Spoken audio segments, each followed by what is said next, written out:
আইয়ুকুম আহসানু আমালা, তিনি হলেন সেই আল্লাহ আল্লাযী খালাকাল মাউত, যিনি মওতকে সৃষ্টি করেছেন, ওয়াল হায়াতা, জীবনকে সৃষ্টি করেছেন। মুফাসসিরিনে کرام বলছেন রব্বুল আলামিন প্রথমে মরণের কথা বললেন, অথচ আল্লাহ তো জীবনের কথা আগে বলতে পারতেন। কেন? আপনি যে জীবিত হয়েছেন তাও তো মরণ থেকে।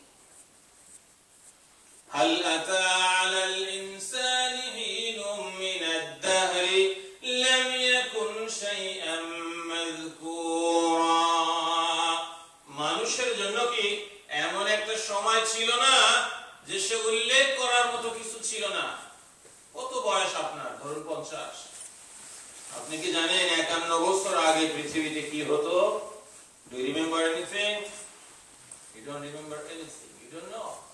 আল্লাহ বলছেন মানুষের তো এমন একটা সময় ছিল যে মানুষ উল্লেখ করার মতো কিছুই ছিল না। Nobody knows. আপনার মা আর বাবা আল্লাহর কাছে কত কেঁদেছেন, আল্লাহ তুমি একটা সন্তান দাও, আল্লাহ আমাদেরকে মাহরুম করো না, আল্লাহ আমাদেরকে তুমি এইভাবে, তুমি কি মার ডাক শোনাবে না? আপনার মার চোখের পানি জায়নামাজ ভিজেছে, বাবা তার চোখের পানি দিয়ে জায়নামাজ ভিজাইছেন আর বলছেন আল্লাহ তুমি কি আমাকে বাবার ডাক শুনতে দিবে না? আপনি পৃথিবীতে এলেন 50 বছর আগে, আপনি তো কিছুই ছিলেন, আমি কিছুই ছিলাম।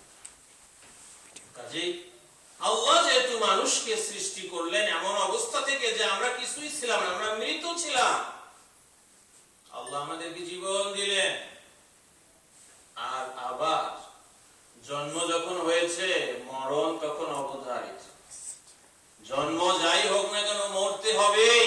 রব্বুল আলামিন মরণের কথাটাকে আগে স্মরণ করালেন।